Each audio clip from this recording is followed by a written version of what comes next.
Rice mill యజమాని వద్ద లంచం తీసుకుంటూ పౌర సరఫరాల శాఖ డీఎం ఏసీబీ అధికారులకు రెడ్ హ్యాండెడ్గా పట్టుబడ్డాడు. ఈ ఘటన కొమరంభీం ఆసిఫాబాద్ జిల్లాలో జరిగింది. రైస్ మిల్లు నుంచి సీఎంఆర్ బియ్యం నాణ్యతా ప్రమాణాలు పరిశీలించి ధృవీకరణ పత్రాలు ఇచ్చేందుకు ఒక్కో లారీకి 25,000 రూపాయలు డీఎం నరసింగరావు డిమాండ్ చేశాడు. దీంతో బాధితుడు ఏసీబీని ఆశ్రయించారు.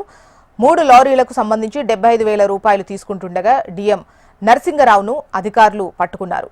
డీఎంతో పాటు అవుట్సోర్సింగ్ ఉద్యోగి మణికంఠను కూడా అదుపులోకి తీసుకుని విచారణ చేపట్టారు.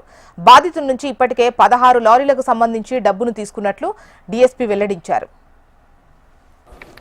జిల్లా మేనేజర్ పౌర సరఫరాల సంస్థ కొమరంభీం ఆసిఫాబాద్ జిల్లా వీరు ఒక బాధితుని దగ్గర నుంచి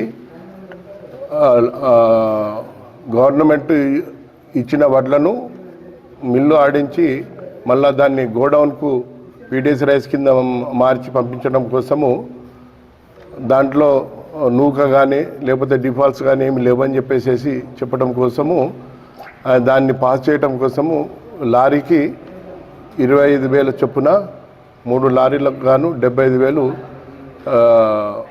లంచం తీసుకుంటుండగా ఆసిఫాబాద్ తర్వాత ఈ మంచిర్యాల హైవే మీద లంచం తీసుకుంటుండగా మేము రెడ్ హ్యాండెడ్గా పట్టుకోవటం జరిగింది. అతనితో పాటు తీసుకోవడం జరిగింది. ఇంకొక అతను కూడా మణికంఠ అని ఉన్నాడు. అతను డ్రైవరు. తర్వాత ఇక్కడ కూడా అతను టెక్నికల్ అసిస్టెంట్ కూడా, అతను అవుట్సోర్సింగ్ ఆఫీసర్. ఈ సందర్భంగా ఇతను ఈ బాధితుడు ఇప్పటి వరకు 16 మిల్లులకు గాను తీసుకోవటం జరిగింది.